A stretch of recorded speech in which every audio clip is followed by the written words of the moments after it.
Ben's going to throw it for the end zone. Antonio Brown. Did he catch it? Yes. Unbelievable. And a leaping grab by Antonio Brown. Brown, he's going to the 5. He's going to the pylon. Touchdown, Pittsburgh. Antonio Brown just weaved his way through the secondary, and Antonio said, thank you very much.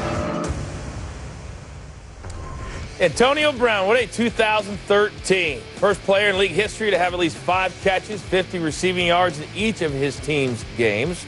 He broke Yancey Thigpen's franchise record for receiving yards, falling 1 yard short of 1,500 for the entire season. Only Josh Gordon had more receiving yards than Brown in 2013. And Brown had 110 catches last season, 2 short of tying the Steelers record set by Hines Ward in 2002. Brown was second in the league in receptions, finishing 3 behind Pierre Garçon. As fate would have it, the man is here, Antonio Brown of the Pittsburgh Steelers. We just saw the phenomenal year you were able to have. And I was thinking about it today, Antonio. You did something that's very difficult to do. You got your contract, but then you backed it up with the big numbers. How satisfying personally was this past season for you? I mean, it was a great step in the right direction. Anytime the team awards you and puts you in that position, you know you got to take stride and lead the guys around you. And I was just excited to excel and be able to contribute in a big way for our team. We know in the NFL, in today's NFL, you can't just have one wide receiver. You need 2, possibly 3. In Denver, they had 4 big-time pass catchers. Your partner in crime, Emmanuel Sanders, he's set to become a free agent. How important is it to keep him in Pittsburgh? Well, it's going to be key. And if that's the case, we got to have guys step up. Guys like Marcus Whedon and other guys in our locker room got to step up and allow us the opportunity to still excel in the passing game. There was a play this year, because I did Football Sunday every Sunday, that I thought it was still one of the plays of the year, even though it was about 5 yards short, and you were a part of it. I want to show everybody what happened at the end of the Miami Dolphins game. And this was the final play.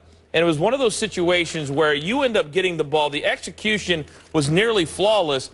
And if it wasn't for maybe 2 inches of you stepping out of bounds, it would have been the best finish of the entire year. What do you think could have been different if you would have been able to score right there? I think it would have possibly allowed us to get in the playoffs. It could have been a tremendous outturn and outcome for our team, and maybe helped us reach one of our goals and making the playoffs and get in the division. You had such a tough start to the season. You guys start 0-4, but then in the back half of the season, you were one of the best teams. How do you get the end of the season to carry over into the start of next year so you have a better start, so you probably do make the playoffs? Well, we got to come prepared and ready. Each man on the team got to come brought in to what our goals are, and we got to get ourselves going, be able to start fast, and not only start fast, but finish strong, which is most important. You're one of the lucky guys that gets to play with a 2-time Super Bowl winning quarterback, a franchise quarterback. You don't have to worry about the merry-go-round at the quarterback position every single year. How does that benefit a guy like you that you always know who's going to be under center in Big Ben? Well, that's key. Anytime you're a receiver, you got to have a great quarterback. And playing with a guy like Ben Roethlisberger just allowed me the opportunity to excel, knowing that he's going to get me the balls in different areas, knowing he's going to give me the opportunity to make big plays and get the ball in my hands. And it's always great when you got a great quarterback out there playing with you who understand defenses and helping me excel in my expertise. Speaking of excelling, how do you take your game to the next level? How do you become a superstar wide receiver in this league going towards next year? First off, I got to help us win. If we're not winning games, then I'm not doing my job.